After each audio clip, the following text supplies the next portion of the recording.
What happened if an ancient baby had nothing to drink? Every hour mattered, because a hungry newborn couldn't simply wait for tomorrow. But how did ancient families keep these babies alive when their own mother couldn't feed them? Who became the baby's last hope before baby formula ever existed? What historians uncovered is far more shocking than most people imagine. So, what was the very first thing families did when a mother had no milk? They searched for another mother, not another healer, not another doctor, a mother who had recently given birth herself.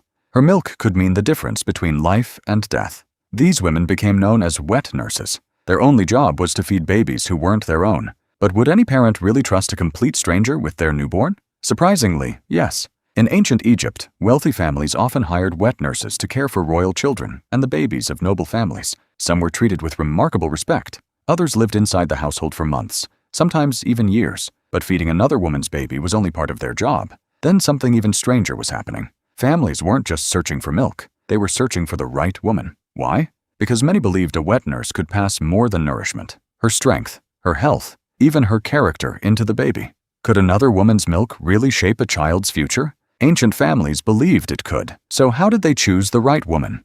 Ancient doctors didn't have laboratories. They couldn't test nutrition or vitamins. Instead, they watched. Was the woman healthy? Did her own baby look strong? Did the milk appear clean? Some physicians even suggested simple tests. A drop of milk was placed on a smooth surface. If it spread too quickly, some believed it was too thin. If it stayed thick, they believed it would better nourish the baby. Today, we know those tests weren't reliable, but at the time, they were the closest thing to medical advice.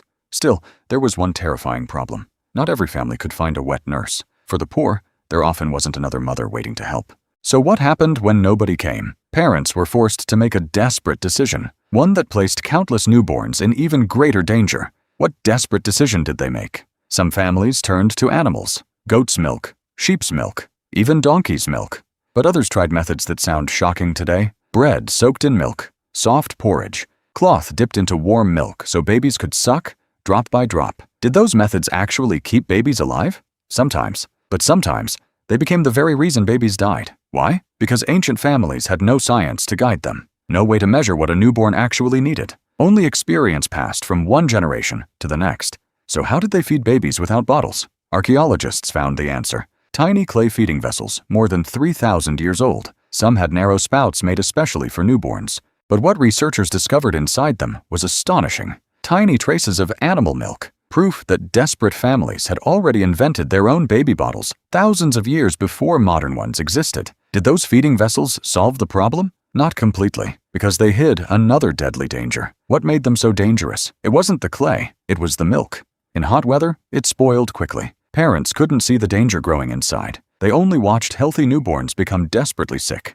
So what explanation made sense to ancient families? Surely something unseen had reached the child. Some blamed evil spirits, others blamed curses, or the anger of the gods. Almost nobody imagined the real danger was invisible. Did ancient doctors ever discover a better answer? Not really. Even the greatest physicians could only recommend the methods that seemed to work more often than others.